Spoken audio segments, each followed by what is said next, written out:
નથી ભાભી, મેં કહ્યું હતું ને કે ખાલી એસિડિટી હશે. લો આ તમારી દવા. અને ડૉક્ટરે શું કહ્યું એ યાદ છે ને? હા, ટેન્શન નહીં લેવાનું. પણ એ અમારા હાથમાં થોડી છે. ટેન્શન તો ગમે ત્યારે ગમે તેવી રીતે આવી શકે છે ને. અમને તો એ પ્રોસેસ જ નથી ખબર કે ટેન્શન કેવી રીતે નહીં લેવાનું. એવી કોઈ રીત છે? તો ભાભી, જે વાતનું ટેન્શન હોય ને એનું બહુ વિચાર નહીં કરવાનું. એટલે ટેન્શન ના આવે. અને જો આવે ને તો વિચાર બદલી નાખવાના. એ કેવી રીતે શક્ય છે? અમે લોકનેતા છે.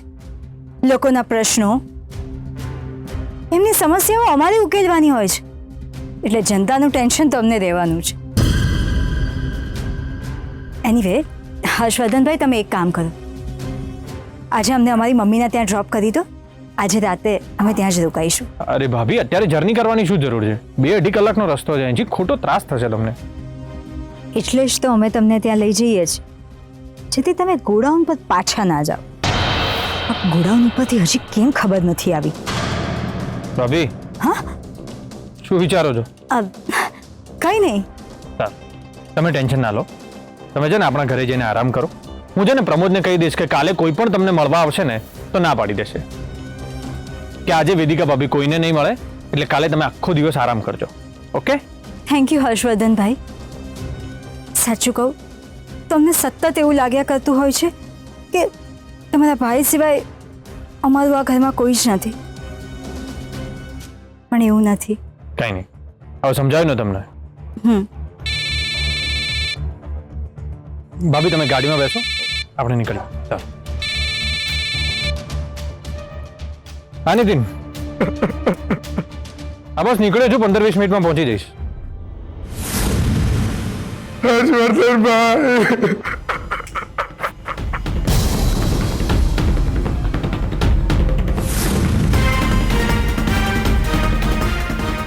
નીતિન, શું થયું?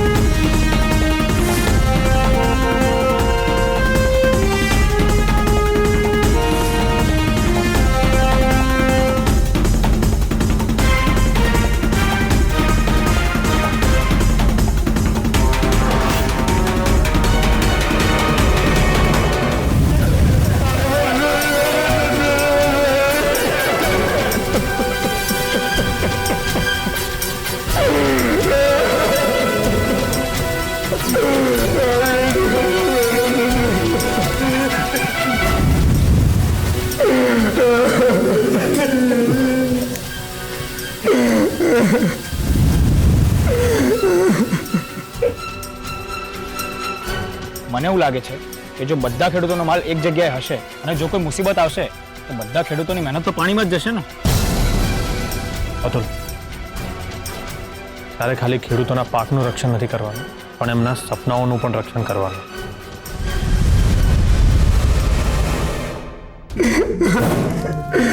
ભાઈ, હજુ શું થઈ ગયું? હર્ષવર્ધનભાઈ, મારા આખા વર્ષની કમાણીનું ભળતું થઈ ગયું. આ તો ખેતર ગીરવે મૂકીને ખેતી કરી હતી, કહ્યું કે ડાયરેક્ટ માલ વેચીશું તો ડબલ કમાણી થશે. પછી ખેતર છોડાવીને એમ વિચાર્યું હતું. આ તો ખેતરે ગયો ને પાકે ગયો. મેં તો બરબાદ થઈ ગયા. તમે લોકો પહેલા શાંત થઈ જાઓ. આપણે, અરે મારી વાત તો સાંભળો તમે.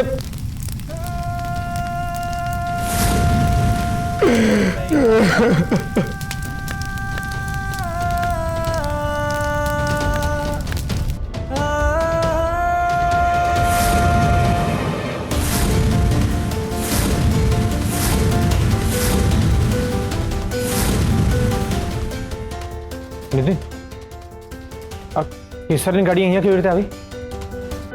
ખબર નહીં ભાઈ, પણ અમે આવ્યા ત્યારે બાઈક અહીંયા જ હતું.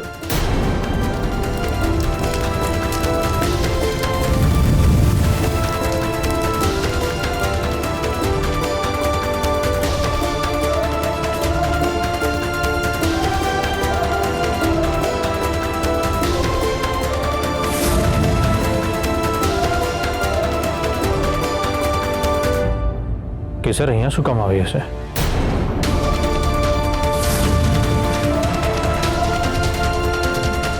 કેસર! કેસર! કેસર! કેસર! કેસર! છોડો!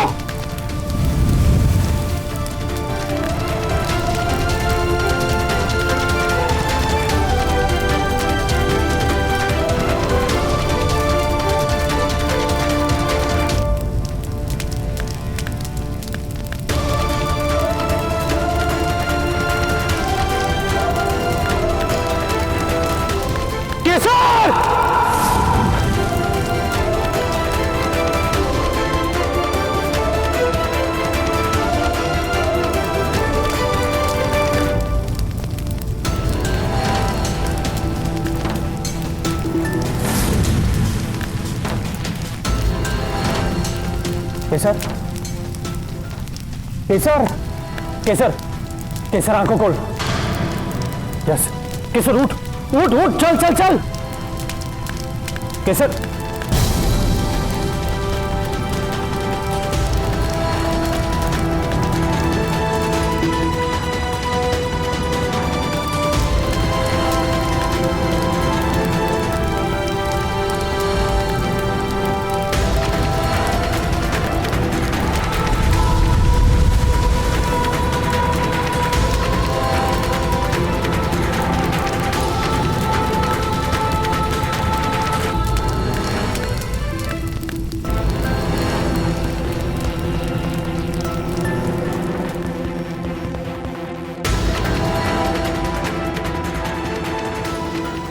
કેસર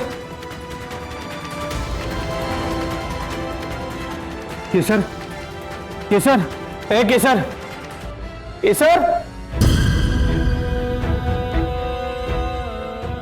કેસર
ફોર્સર હું અહીંયા ત્યાં ત્યાં ઘોડામાં આગ લાગી ગઈ બધો માલ ભળી ગયો ફોર્સર કેસર તું આટલી પેનિક ના થઈશ. તું પહેલા ફોર્સર ત્યાં શું થયું હશે તમે ત્યાં ગયા હતા અહીંયા તમે મને લઈને આવ્યા ત્યાં શું થયું શાંત થા પહેલા. મારે એકલું નહોતું જવાનું હું એકલી કંઈ જ ના કરી શકી એમનો બધો જ માલ ભળી ગયો થેન્ક ગોડ તમે ભાનમાં આવી ગયા. તમે પોતાની જાતને સમજો છો શું? સુપર વુમન કે સ્પાઈડર વુમન? શું કામ ગયા હતા ગોડાઉનમાં? શું જરૂર હતી આગમાં કૂદવાની? કેસર તને કોઈ ટીપ આપી હતી? ના તો તને કોઈ ફોન કરીને એવું કહ્યું હતું કે ત્યાં ગોડાઉનમાં આગ લાગી છે? ના ઇનફેક્ટ હું જ્યારે ત્યાં પહોંચીને ત્યારે આગ લાગી જ નહોતી તો પછી તું ત્યાં ગઈ કેમ? તને કોઈ ફોન કરીને બોલાવી હતી? ના એકચ્યુઅલી મને સતત એવા ભણકારા થતા હતા કે કંઈક ખોટું થવાનું છે અને સતત ખેડૂતોના માલનો વિચાર આવતો હતો એટલે મને થયું કે પોલીસ સ્ટેશનથી નીકળીને ઘરે આવતા હું એકવાર ચેક કરી લઉં કે બધું બરાબર તો છે ને અને ત્યાં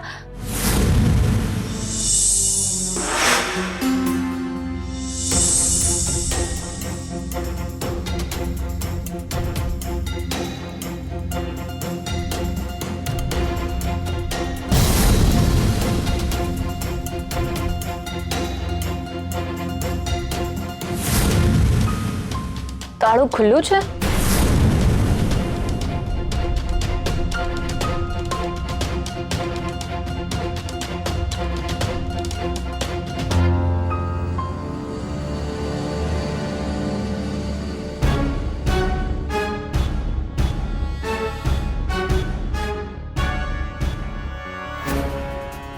પહોંચતાર તો કહેતા હતા કે અહીંયા કોઈને રખેવાળી કરવા માટે રાખવાના છે, પણ અહીંયા તો કોઈ છે જ નહીં. કંઈક તો ગડબડ છે.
કોણ છે ત્યાં?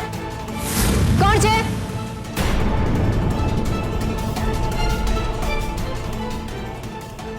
અરે દરવાજો કોણે બંધ કર્યો?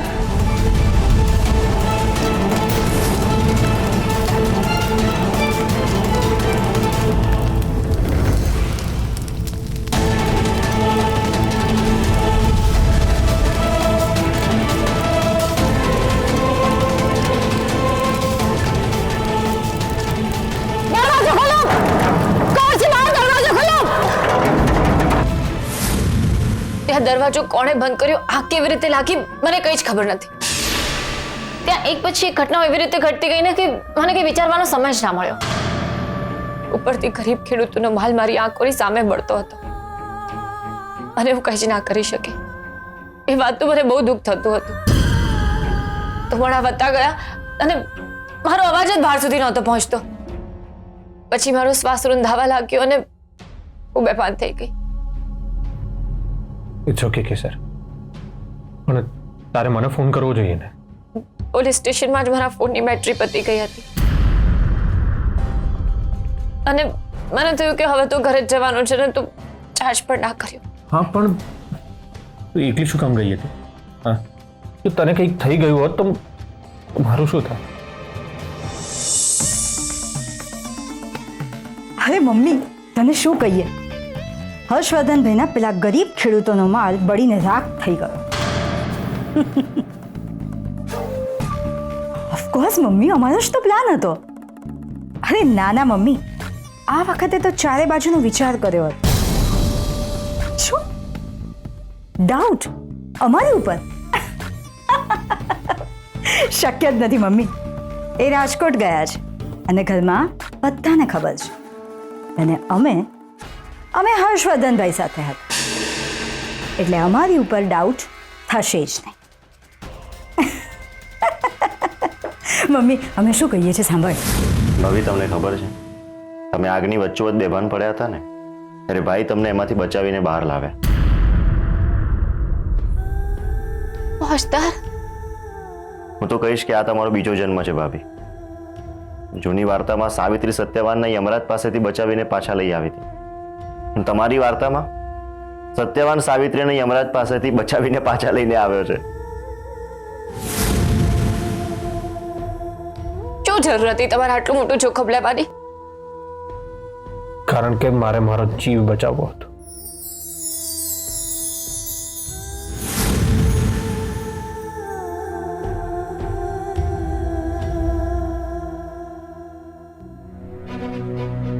હર્ષભાઈને બોલાવો. હા બોલાવો બોલાવો. હા હા અમારે પણ વાત કરવી છે, બોલાવો. હા બોલાવો એક મિનિટ, બોલાવો. હું જોઉં છું. હર્ષદાર, હવે શું થશે? તમે લોકોને શું જવાબ આપશો? તું બિલકુલ ટેન્શન ના લઈશ. ભાઈ, નીચે બધા ખેડૂતો આવ્યા છે અને તમને બહાર બોલાવે છે.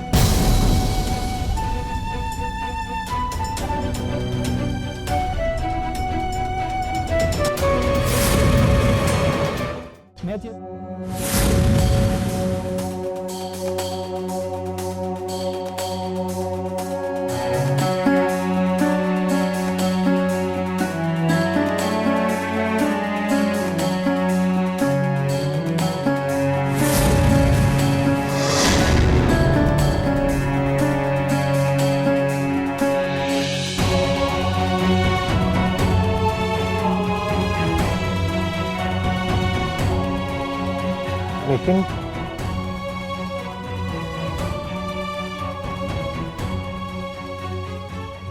આ શું થઈ ગયું હર્ષવર્ધનભાઈ? કાલ સાંજ સુધીમાં તો આપણે એવું વિચારતા હતા કે આપણે દિવસો ભરી જશે,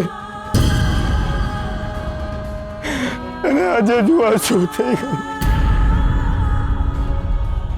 ફરી જ ગયા ભાઈ. આ જો આપણે રસ્તા પર આવી ગયા. અમને તો એમ હતું કે હર્ષવર્ધનભાઈને લીધે આપણો ભાવ સુધરી જશે, પણ આ તો એનાથી પણ ખરાબ થઈ ગયો.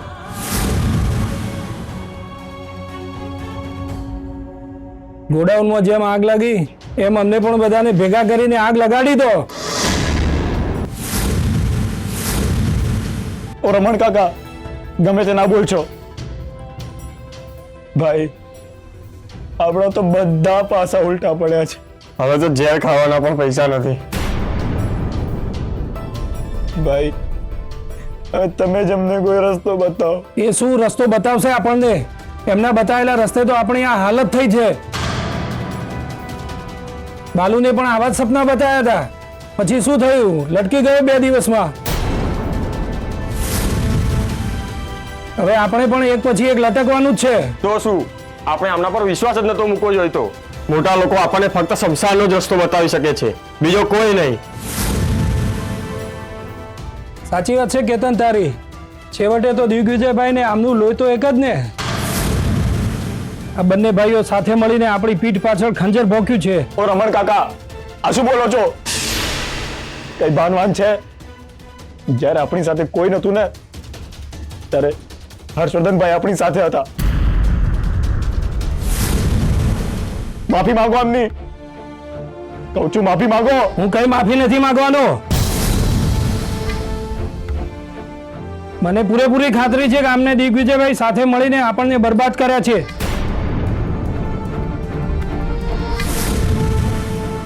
મેં ચેતવણી આપી હતી કે આ બધો માલ એક જગ્યાએ ના મૂકો. ના કેમ પાડી આમને?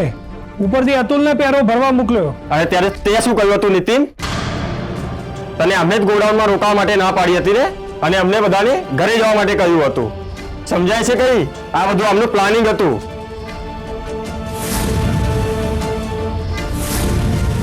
નીતિન, તારી આંખે પટ્ટી બાંધી હશે, અમારી આંખે નહીં. ભાઈ ભાઈને સાથ આપે. અરે બધા ચૂપ કેમ છો? એમણે જાણી જોઈને કર્યું છે. હા, એમને જાણી જોઈને કર્યું છે. હા, એમને જાણી જોઈને કર્યું છે. હા, એમને જાણી જોઈને કર્યું છે. હા, એમને બધું જાણી જોઈને કર્યું છે. હા, એમને જાણી જોઈને કર્યું છે. હા, બધું જાણી જોઈને કર્યું છે.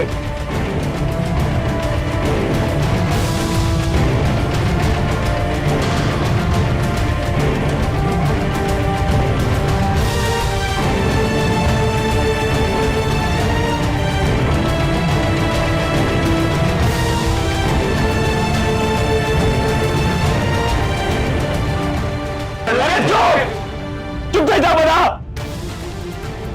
ભાઈ, મને તમારા પર પૂરેપૂરો વિશ્વાસ છે, પણ એકવાર મારી આંખોમાં આંખો નાખીને કહી દો કે આ જે આગ લાગી છે એમાં તમારો બિલકુલ પણ હાથ નથી. મને તમારા પર વિશ્વાસ છે, પણ મારે આ લોકોને વિશ્વાસ અપાવવો છે. બોલો ભાઈ, જવાબ આપો. હર્ષવર્ધનસિંહ, તમારે કોઈને જવાબ આપવાની જરૂર નથી.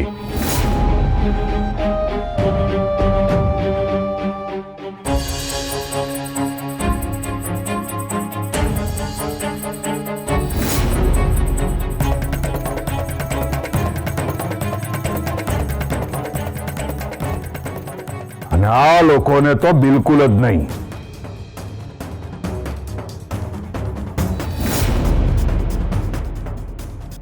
તમે એમને માટે દિવસ રાત એક કર્યા, પરિણામ શું આવ્યું? આ લોકો તમારી ઉપર જ આરોપ લગાવી રહ્યા છે. મેં તમને કહ્યું હતું કે અમને બહુ ભાવ ના આપશો. આ લોકો કોઈના નથી થતા. તમે અમારા ઘરના ગેટની બહાર ઉભા રહેવાની તમારી લાયકાત નથી. અને તમે અમારા ઘરની અંદર ઉભા રહીને અમારા ભાઈ ઉપર આરોપ લગાવી રહ્યા છો. પગ લૂછણિયાની જગ્યા પગમાં હોય અને પાઘડીની જગ્યા માથા પર. પણ મોટા શેઠ, અમે હર્ષવર્ધનભાઈ જોડે વાત કરી રહ્યા છીએ. તમે એ અમારા નાના ભાઈ છે. એની વિરુદ્ધ તમારામાંથી કોઈએ પણ ખોટો આરોપ લગાવ્યો છે ને, તો જીભ ખેંચી કાઢીશું બધાની, કોઈને નહીં છોડીએ.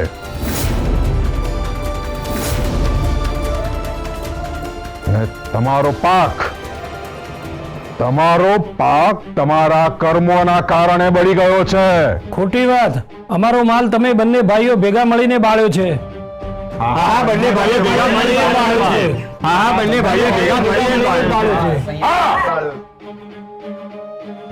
અમે બંને ભાઈઓએ જ ભેગા મળીને તમારો માલ બાળ્યો છે. બોલો, શું કરી લેશો?